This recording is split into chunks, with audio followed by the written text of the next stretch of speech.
Welcome to the Passion Fruit Podcast, where we uncover inspiring stories from passionate individuals aiming to educate and ignite your own journey of true passion.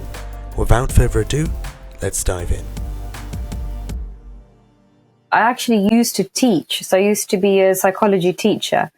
And then when I started my family, I wanted a career that was a little bit more flexible, just because I chose to be mum first, and then, all the other bits and bobs that I could fit in around them while they were little. So then I did my coaching training. So I did life coaching first. And then I was really quite interested in relationships. So I started doing some CPD around that. And then as the work continued and I, was seeing like different people in different circumstances, I became quite interested in the effects of trauma on decision making and on, our perspective on life. So then I went ahead and studied that. And then as I got deeper into that, I started to realize that although we talk about things and we talk about our cognitions, like stuff that we think about, and we talk about how we feel, and we are able to, create positive social networks and that kind of stuff. But sometimes relapse rates were like still just higher than I'd want them to be. Like I would want to see people be able to really, eventually completely move on. So then I became really curious about what we store in our bodies, and I started looking into like, how can I find out more about that so that, healing is really, even more holistic. So we've covered the spiritual element, we've covered the social, we've covered the cognitive, we've covered the emotional, but actually we also need to cover the body. So then I went and did the yoga training course, which I recently completed. And it does feel like the missing link. So now when I do my work, I incorporate all of that into it, so that, we're kind of healing in a much more holistic way. So that's the journey. I really like this. That's a really interesting journey, because at the first I thought, okay, maybe it was just from teacher to yoga, but there was a whole sequence of thoughts that were going through your head at each stage. And would you say those thoughts were essentially the same? You're almost like searching for that missing piece, or did that thought only come later down the line? I think it was very informed by the people that I worked with. So I tend to respond to what I consider to be like live situations. So instead of having a formula that I bring into the scene, I use the scene to create the formula. So if I'm working, like when I first started coaching, I noticed that actually, like fundamentally, what we were, a lot of people were talking about was their relationships. So then I went off to go and find out more about that. So how do we work that? How do we make relationships work better? Because then that, encourages, better mental health and more self-love, and therefore also love for other people. And then from that, when I was working with the people, then I noticed that there was a lot of like latent trauma. So then that drove that journey. So I kind of respond to what I feel is the need in the communities in which I work. And, that kind of drives the curiosity to go and learn and find out how I can better support the people that I'm working with. Okay, like this is so basically, as it wasn't necessarily a goal that you had in the front of your head at the start of the journey. It was almost a case of like, with every individual that you come across, there were these certain patterns, and you almost felt like, okay, this is common, but it shouldn't be like this. And so you went further and kind of studied into that. So, for example, trauma, and then from trauma you went on to, was it the yoga coaching? Was it straight after that? So I did so it's almost just like, Go on. Yeah, of course. Sorry, go on. I was just saying, so it went from the trauma. So then I used that a lot, ran like some courses. We got some funding, to do certain local community work and things like that. So I used that quite a bit in my work. And then, the next thing that came up was that actually, some of this is really stuck in our bodies, because a lot of people that I worked with, when I was doing a lot of the face-to-face work, I noticed a lot of rigidity in people's bodies. This kind of like this sort of rigidness, and this sort of, I couldn't see the fluidity and the movement. And, I kept thinking, there's lots of aches, there's a lot of pains, there's a lot of, this hurts and that hurts. And, and these are healthy people. So what is that? And then I thought, okay, well, I need to dig a little here. And no doubt within the next year, I'll be digging somewhere else, because, something else will have come up based on, the people that I'm working with. But yeah, so I never had a formula at the beginning. There was no kind of, this is what needs to happen. Like, I never imagined that eventually I'd be interested in doing yoga training. Like, that wasn't a thought in the beginning. It's just something that eventually I thought, I need to scratch a little here and see what comes up from under there. So now I'm like, let's apply. And then from there, I'll know where it needs to go to next, so that, what we're offering is deeper.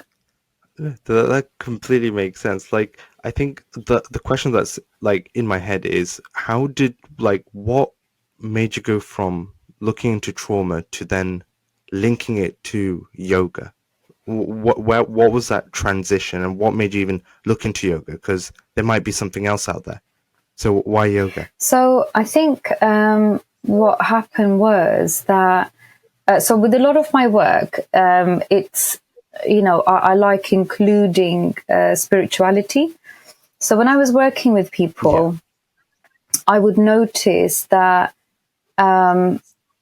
we'd do all of they've got the tools, we'd talk about the emotions, we'd create purpose, and we'd connect them, to their own personal spirituality, whatever that means to them. They were busy creating social networks and things. But then in that private moment where it's just you in the mirror, there was some kind of sadness.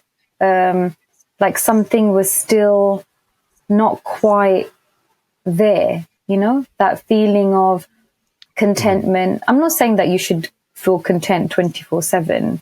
Like, I'm not saying that that's how it should be. Yeah. But that private joy and that quiet confidence. So I just thought, and there was lots of like aches, lots of pains, lots of like stuff happening with the body. And I know, like, to me, like, the whole thing is so completely linked that actually it's very difficult to, to pry them away. And also recently I was, which is very interesting, and it was very gratifying to hear this, but I was, one of our last retreats, we had a guy called Abdullah Rothman that was coming to talk to us about, the heart and so on. And he said something very interesting that I thought, yes, this is what I'm getting at. He said that the body is a physical manifestation of the soul. The soul and the body are not so separate that these are two totally different things. The soul and the body are, the body is literally like a physical manifestation of it. And therefore, in order for us to be spiritually enlightened, a bit of a loaded term there, but spiritually enlightened, our body has to feel the same. And what happens is with trauma is that the trauma is a very personal thing, right? So what I think is traumatic for me might not be the same for you. So you may think, oh, that's not that big a deal, whereas it's something that may have totally shaped my life. And so when we experience these things, when we are pre-cognition, pre-language, we might not be able to articulate what it is that we experienced. That's one thing. So it sits somewhere in us.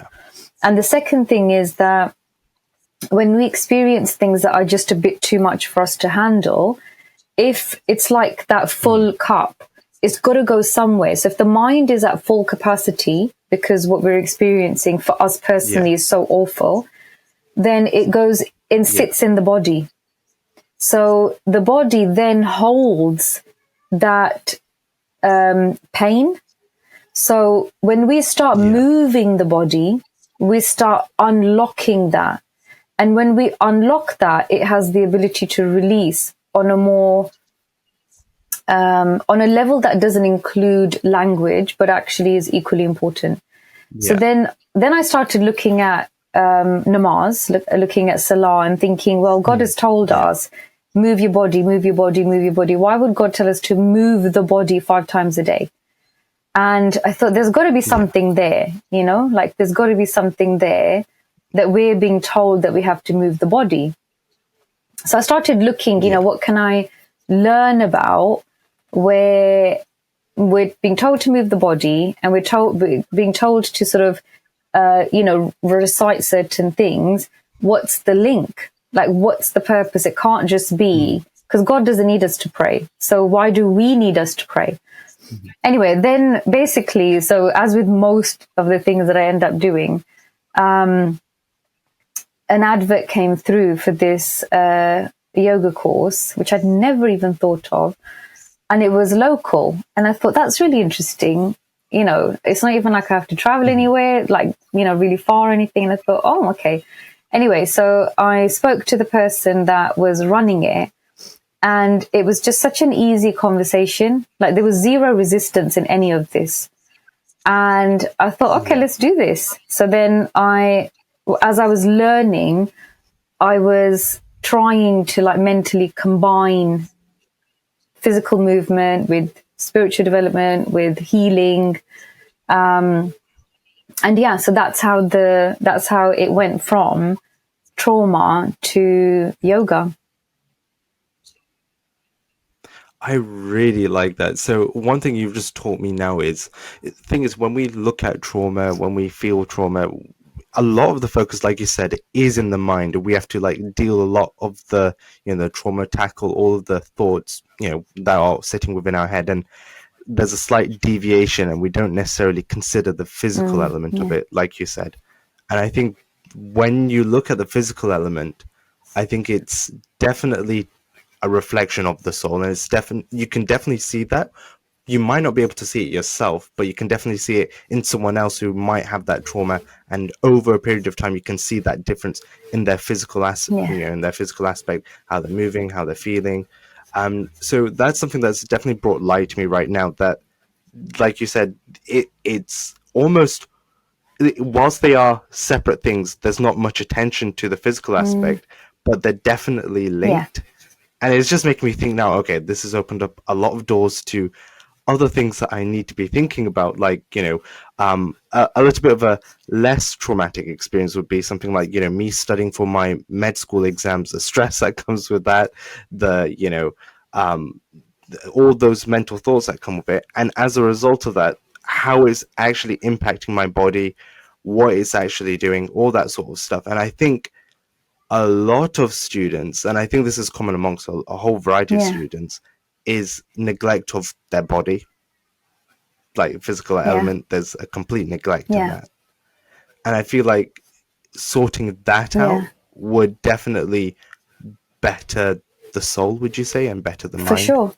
Because I think what happens is, you know, a lot of the time we are taught to, as kids, for lots of different reasons, we're taught, even as teens, we're taught to disassociate from our bodies. So when we're little and we hurt ourselves and we, you know, sometimes we go to parents and we're like, you know, crying about, you know, a little scratch. And I think probably, I don't know about now, but I think definitely if you're like a 80s baby, but, you know, there was a lot of sort of, the messaging was very kind of, you're fine, get on with it. And I think there's a disassociation there, right? Because you're thinking, this hurts, whatever it is. And actually, I was leveraging this hurt to get some emotional comfort too. So I wanted physical comfort, I wanted emotional comfort, and I was told to override and get on with it.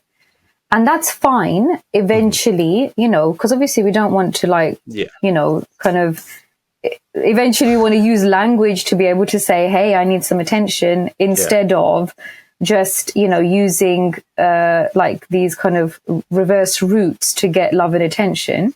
So we do eventually want to teach kids to be able to do that. But when they're very little, they're not able to articulate that. They're not able to say, actually, I just need a bit of love and attention. I'm leveraging this teeny weeny little scratch to try to get that. And, you know, it wasn't in the language. So it's not like, you know, 80s, 90s, whatever parents are not good. It's just that it wasn't in the language. It just wasn't a cultural thing. Now it is, right? So the problem was we were told to kind of override a lot, and perhaps we weren't ready. So that causes a level of disassociation. Now it's like a clock. If one aspect of the clock is not working very well, it is going to impact the rest, right? And if all aspects of the clock are working really well, the clock just generally runs better. So if you're sitting at your desk for 12 hours and you're studying and your back hurts and your neck hurts and your shoulders hurt and you're tired and you're thirsty and your legs are fidgeting because you need to get up now, and you're still fighting through that and you're carrying on, you know, working really, really hard, you have to dissociate to a certain degree to be able to carry on, which is fine because we need to put ourselves under stressful situations in order to do whatever we need to do. It builds resilience. But what we're not taught to do is how to reconnect. So let's say, for example, if I decide to build a tree house for my kids, that's going to be physically taxing for me, but also it's going to be really good for me and for my social network if I went ahead and did that, right? So to some degree, I'm going to have to work through the pain to be able to build this tree house. But the question is, once I've done that, do I now know what my body needs when I finish? Do I know how to unwind? Do I know how to practice self-care? Do I know how to relax the body? Do I know what it now needs? And often that's the problem. The problem isn't working hard. The problem is not knowing how to relax. So if I don't know, then I may be running on fifth gear. And then I'm like, okay, I built the treehouse, so I'm going to buy 5 cakes, and now I'm going to this, and I'm going to that, and now I'm going to this. And before you know it, you're on a bit of a hamster wheel.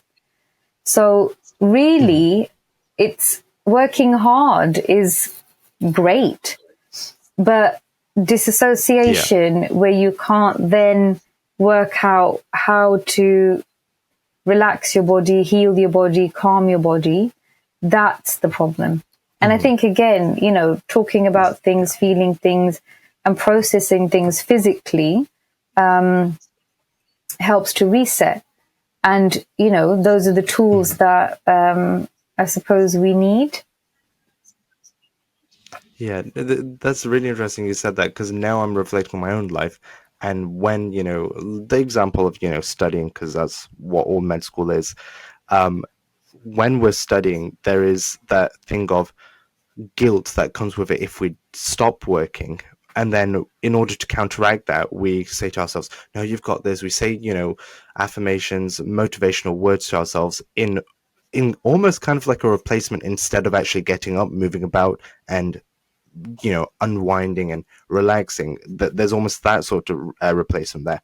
But then now you've just shone light upon this idea that almost essentially the mind and the body are essentially almost one. Whatever you do to the mind will come out onto the body. Whatever you do to the body will be reflected onto the mind. And I think that is so crucial. And I think once someone appreciates that, their approach and their way to treating a break, moving out, going out or studying or whatever they're doing that is either stressful, their approach will be different, because they understand that both of them need attention. And so whatever you do to one will impact the other. Yeah. And you're right. The rest part is actually equally important, because then when you've had the rest, your brain is more functional again. So you're right. I think, if people are able to recognize that resting is a functional part of your productivity, then we'd just be better at resting. Yeah. No, with less guilt, I suppose. Just another question. Yeah. Just another question that I had, which was, during your yoga training, what did you feel was the most transformative for you? Like, what moment or experience during that yoga training? Because I assume there must be a lot, but is there one prominent one that you're probably thinking of that, okay, it changed your perspective completely? I think one of the the whole thing was, really just brilliant. But, I constantly looked at how does this fit in with, I suppose, like my faith and the practices. So I kept looking for crossovers between like major religions. And there was so you had to do, and interestingly, this was like the smallest part of, the training itself. It was the thing that you did on your own. It was, you had to keep this yoga journal. And in the journal, you had to talk about, your private practice. So what you were doing outside of, the official training, and, what that brought to you, and how it affected your life and things like this. And because with namaz and salah, a lot of the movements are very, so each of the positions in salah has an equivalent yoga pose. And so I was, checking what's the benefit of that pose, what's the benefit of that salah position. And I was looking at, the two. And then, because obviously we do this, practice every day, it really made me think about, and I spoke to lots of other people. So a friend of mine who's a yoga teacher, I was speaking to him and saying, so how do you fit these two together? What do you think of it? What's what's out there that you already know about? And he said, like, even simple things, like he said, take a breath in between each movement. And I thought, okay, so I was slowly piecing together the best way to perform salah. And then we ran this retreat a couple of weeks ago, and it all came together. So I've kind of been researching this for like a year, through the journal, through speaking to other people. And we finally pieced together the equivalent of like one normal salah, but in a really sort of very deliberate way. So each of the poses was very deliberate, very careful, very thought out, recruiting the right muscles, and then bringing it together with the recitation. And when we did it, and it was the first time that it was ever done, by me, first time I'd ever led on it. So it'd been culminating for like a year, and this was the first time that it was actually led upon. And all of us had a transformative experience. Like, most of us were in tears. We were all like so surprised when it was over, and it changed the way that, it certainly changed the way that I practiced salah after that. Because it was like, oh my God. So, when you kind of think, oh my God, so we've been doing this thing for so many years. We've been told to do it. It's, throughout history, we know that prostration is so important, blah, blah, blah, all this stuff. And it felt like it was the first time I was experiencing salah in that way. And it came from Yeah. that journaling through the course. I really like that. Now you've shone light upon that. So there's so many things that you've mentioned here so far that have just opened up like thousands of doors in my head right now. And I think one of the main ones you've just mentioned here is intention and intentionally thinking about almost being mindful.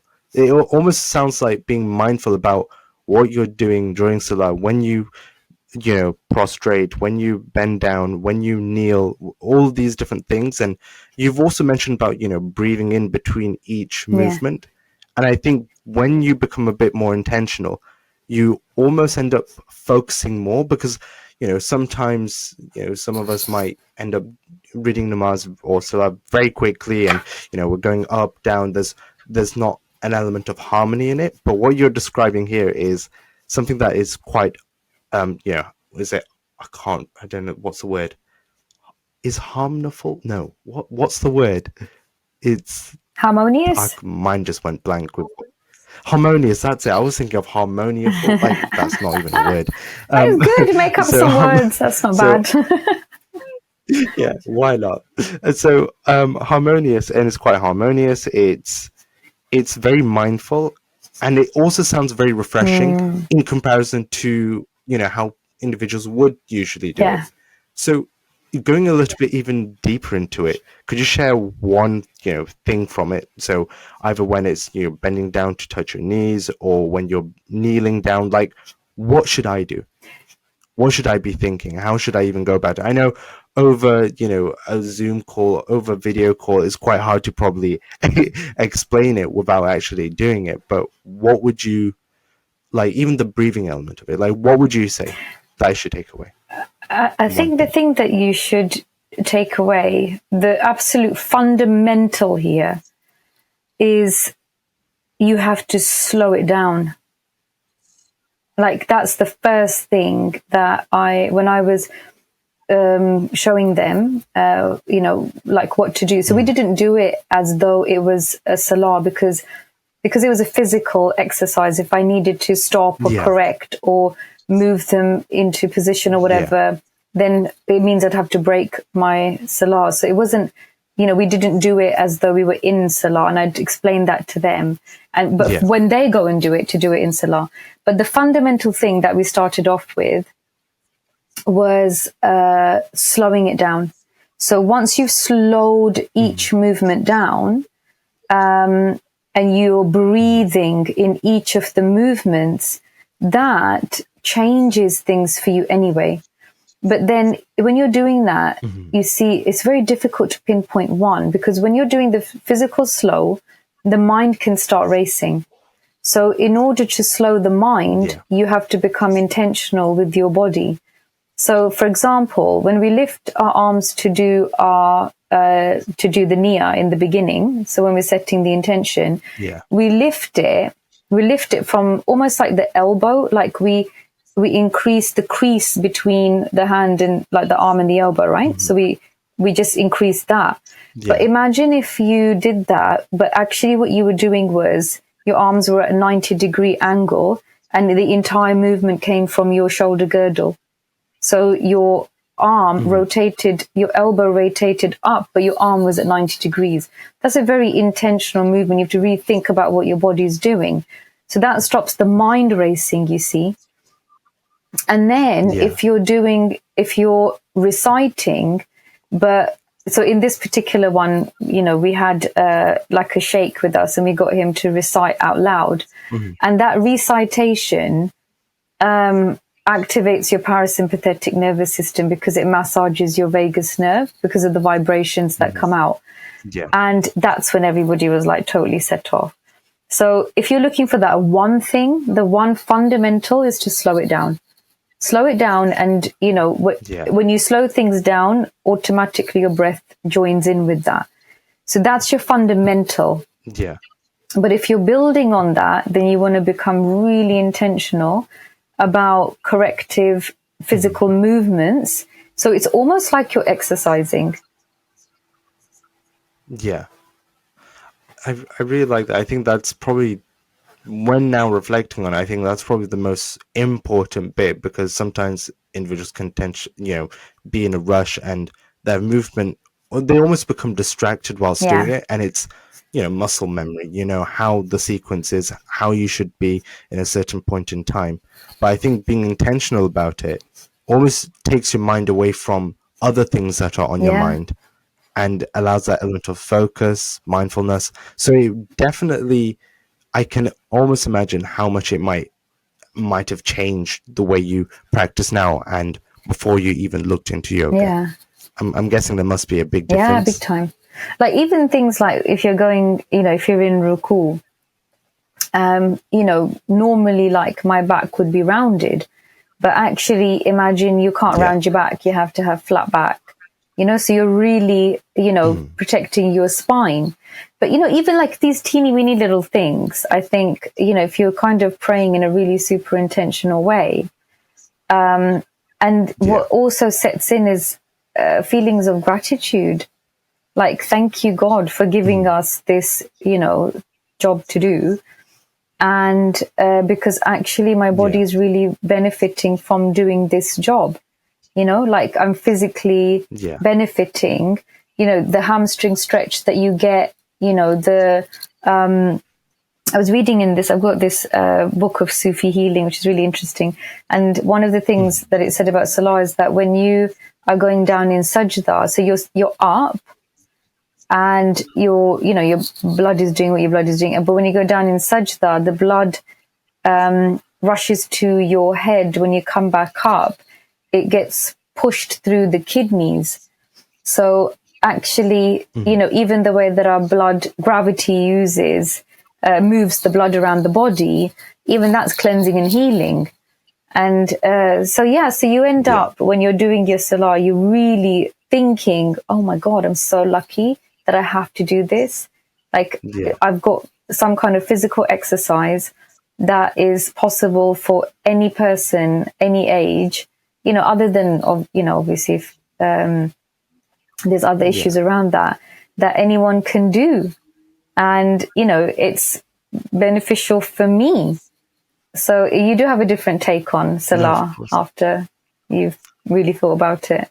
I definitely agree with that. I think when you tend to look at the actual, moving away from Salah, but actually looking at the science behind it, the science behind the movement, what benefits you end up getting, it just changes your perspective completely. Like even right now, when you mentioned talking about the blood movement pushing through the kidneys, there's even when you go down in prostration, all that blood that's in your body majority of it goes towards the brain, and your brain obviously is in need of a lot of oxygen. And when you do that, you're almost afterwards you become more alert, you become more attentive, and that happens majority of the time. And obviously it explains why as well, so the science element of it. And I think that when someone appreciates that, their approach to slab just becomes slightly more different. And yes, it's you're benefiting yourself, but almost like you said, that appreciation of Allah or God,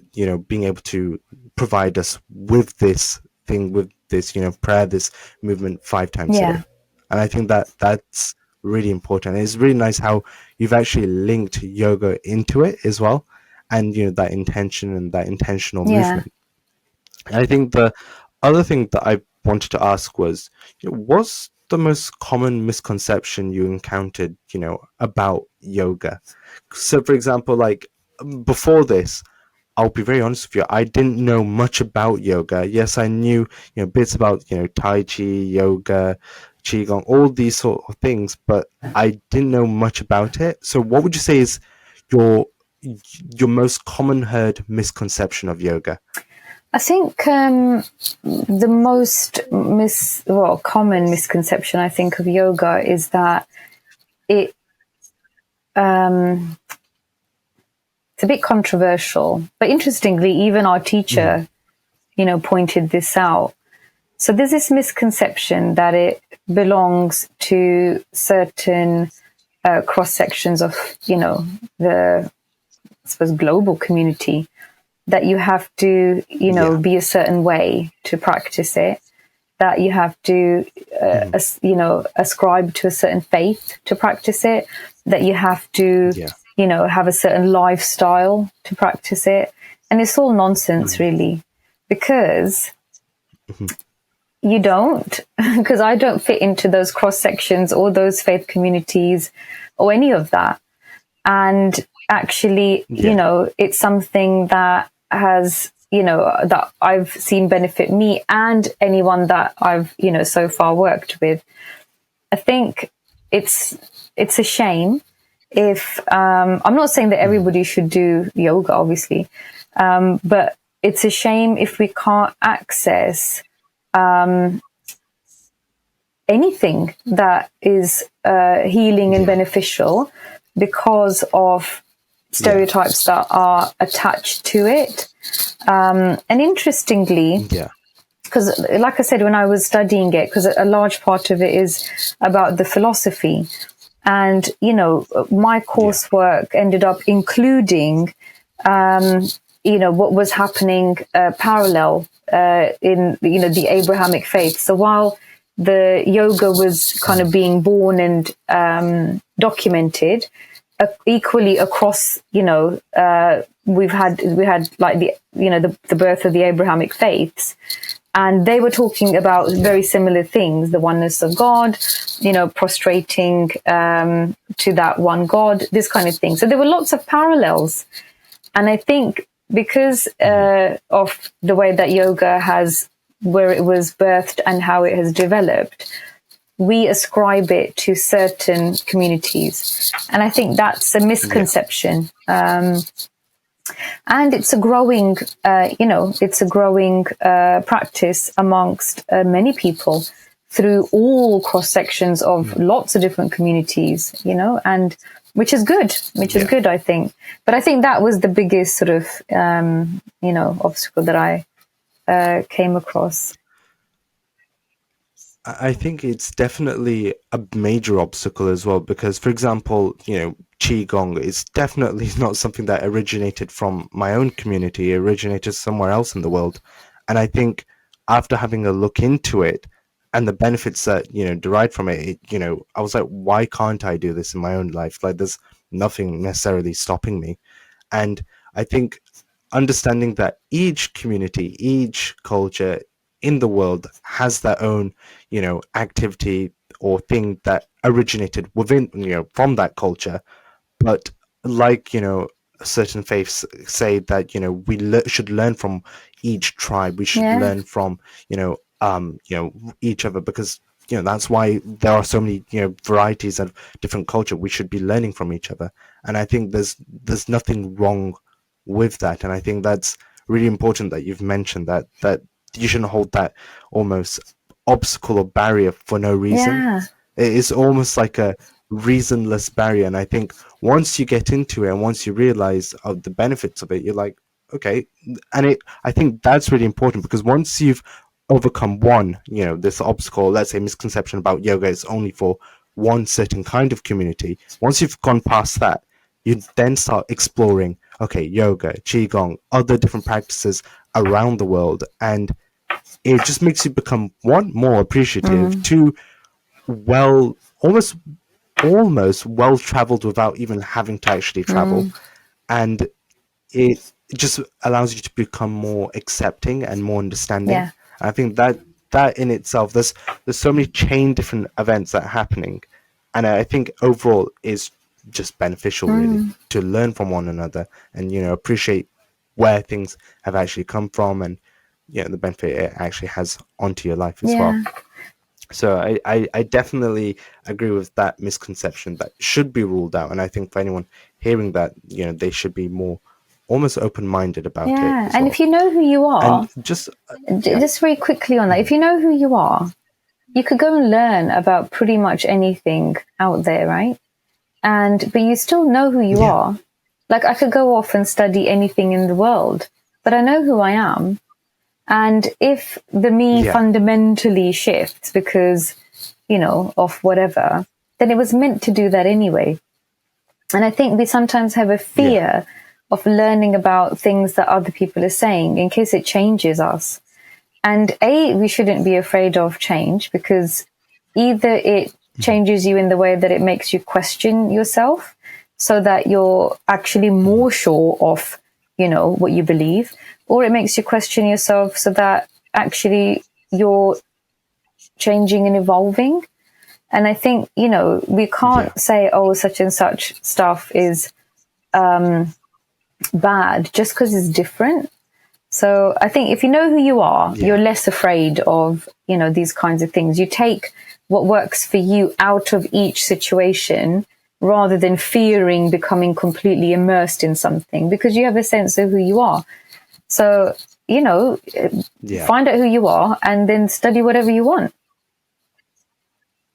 Yeah, of course. And I think just adding on to that as well, I think you've also got to appreciate that nothing is permanent except change. Like, change is inevitable, regardless of whatever you do in this life. You're, like, for example, you're never going to be the same age. You're never going to be looking the same. Things are constantly changing. Yeah. And so with that in mind, that knowing that change is inevitable and it's probably the only thing that's going to be constantly changing, why hold yourself back to exploring other things? Because, you're going to be, let's say, 50 anyways. You might as well become 50 having explored this world, having, looked into it, having an appreciation for life. So I think that's definitely something I truly agree with. And just going back to one of the other things that I want to ask, which was, thinking of your journey from, when you were teaching, was it psychology? Yes.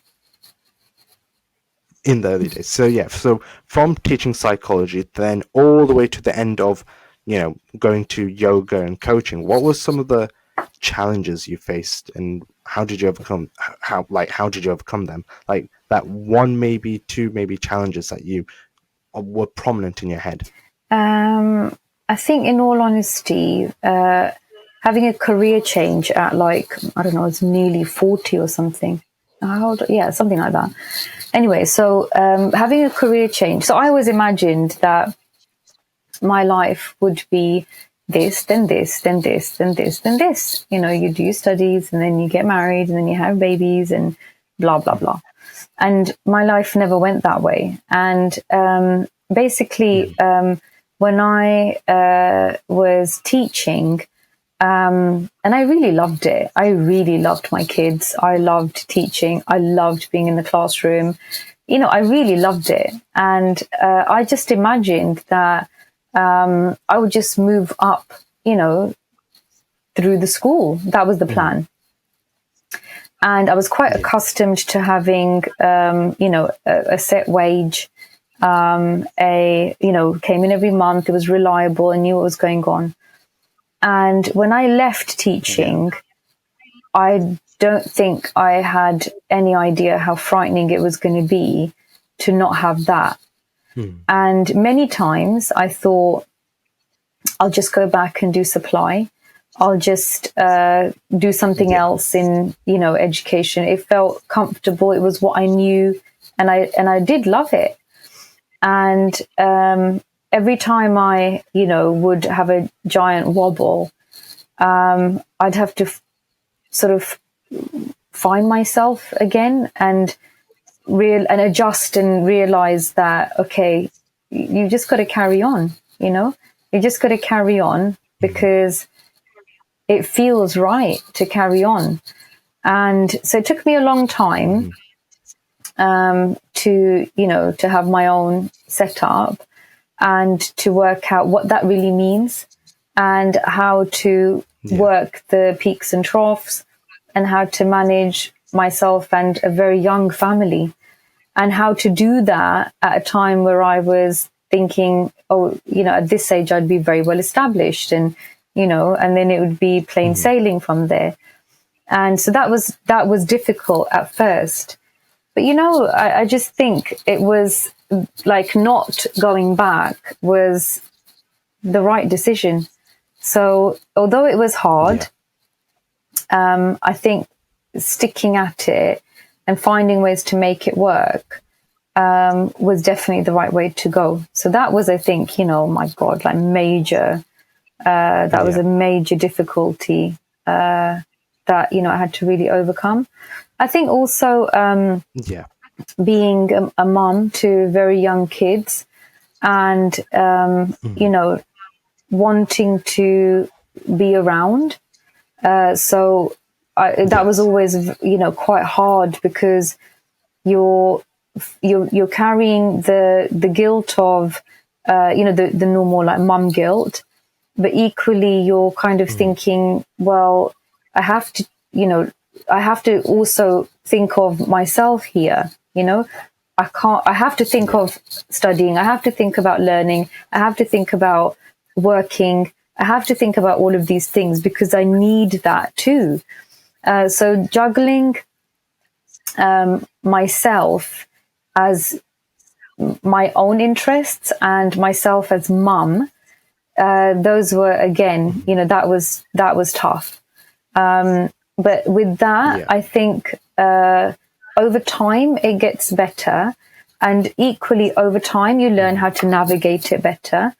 And you have to remember that you're always in a live situation.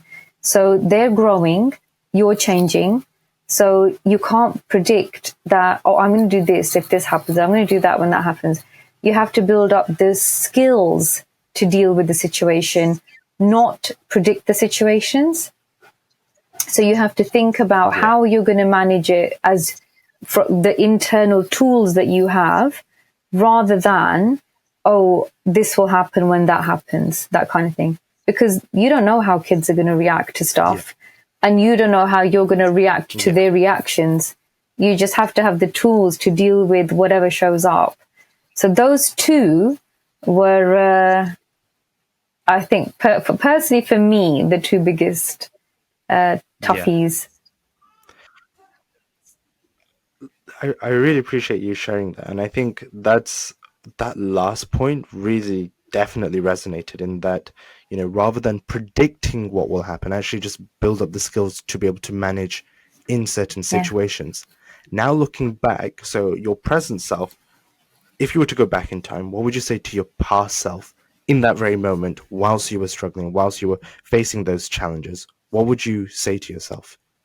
Couple of words, couple sentences. I think I would just say, trust yourself and hang in there. Yeah. That's it. Okay. No, I think, yeah. No, I think that's absolutely great that, you've come here so far. And I think all the things that you've mentioned in terms of, being able to, sorry, I just had a mind blank. You've said so far that what was the last thing that you said? Because I just repeated it to you. And so I was saying that, you said, like, what would I say for my former self? And I said that I'd say, trust yourself and hang in there. And then you were going to say something about, perhaps about the journey. Yeah, I think there was that important. So I don't know why, for some reason, I can't remember the important bit that you said. The last bit that you said with regards to, it was about getting the skills rather than predicting. So what I was, because I think what happens is we think about,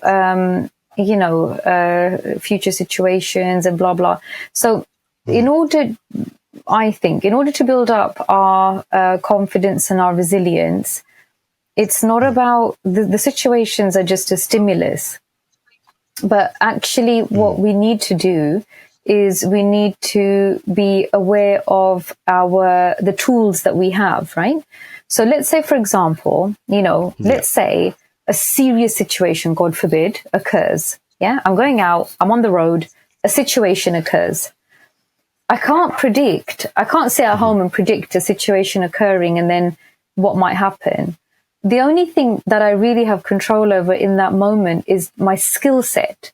What can I actually do? That's what matters. So let's say you're with your kids and you say to your kids, I don't know, something simple. Hey kids, we're going, to do the food shop. And one kid is, freaking out. The other kid's super excited. You can't predict that. You don't know what's going to come up. But what you can predict is, do I have the skills to negotiate? Do I, that kind of thing. So what your focus has to be throughout life, I think, really, is what skills do I have? What can I use? What skills can I use in this particular scenario? We're going food shopping, the kids are freaking out. What skills do I have? Negotiation, have I got good listening skills? Am I good at being patient and tolerant in that moment? Yeah. What is it? What do I need in that moment to make my situation work? You see, so it's not predicting the scenarios, it's using your skill set to make situations work, It might even be time management. Okay, fine, guys, we're not going to do it now, we're going to do it later. So I have to manage my time to make that situation work, you see? So what are my skill set? What can I bring to the table that's going to create ease in this situation? Yeah. I think that's quite, that whole thought of what skills can you bring to the table, it can be quite transformative in the situation that you're in, because a lot of the times the focus is on the actual situation itself and predicting, oh, this might happen, that might happen. But knowing how you can handle the situation with the skills that you have, and undoubtedly, everyone has those skills or is still developing on them. It's just a case of bringing light to that and being I kind of guess it's almost a case of being self-aware in that very moment and almost being mindful about the situation that you're in and yourself. So just talking about the future, and I know this might be a hard one now, but do you see yourself going anything towards anything else other than yoga? Yes, for sure. So even like a couple of weeks ago, I was having this conversation, and somebody mentioned qigong, and I was like, ooh, so that really piqued my interest, and I thought, I feel like I want to know more about this. And I was doing a yoga session last week, and I just remember I read a little bit about it because I was just quite curious. And I thought, well, let me just have a go and see if I can incorporate something that I saw and read about. If I can just incorporate that into this particular practice, let's just try. So I tried a little bit, just with hand movements and the thought of, letting things in and letting things go. So it was very simple, nothing like proper qigong, I don't think, but, really just something that I'd, kind of read. And it was so beautiful. And then I tried it myself as well. And I really enjoyed it. And I thought, oh, this is interesting. So that's already got my attention. And the other thing is I was talking to a friend who's into Reiki. And although I don't think I want to learn that, I do feel like I want to receive that. Just to see, where it might fit. So I'm always interested in something next. But so I've got a few things I need to complete before I could start that, though. So I think there's no end to this journey. No. No, of course not. No, that's completely fine. And very lastly, what thing would you say, or what words would you say to someone who's starting this journey of self-awareness, introspection, spirituality? What would you say to someone similar to your own journey? What would you say to them? I'd say trust your journey, for sure. Trust your personal journey. Don't try to be like anybody else.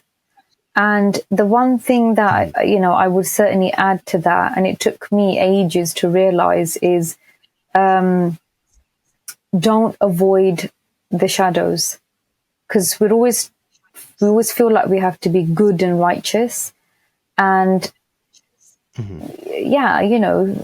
do good and do righteous acts. Good, do it, but don't try and be it, because the being is the irrelevant part in this particular scenario, and trying to be it, it's just a hard task. it's much easier to just be your actual self. And in that, you're able to create love and affinity and beauty.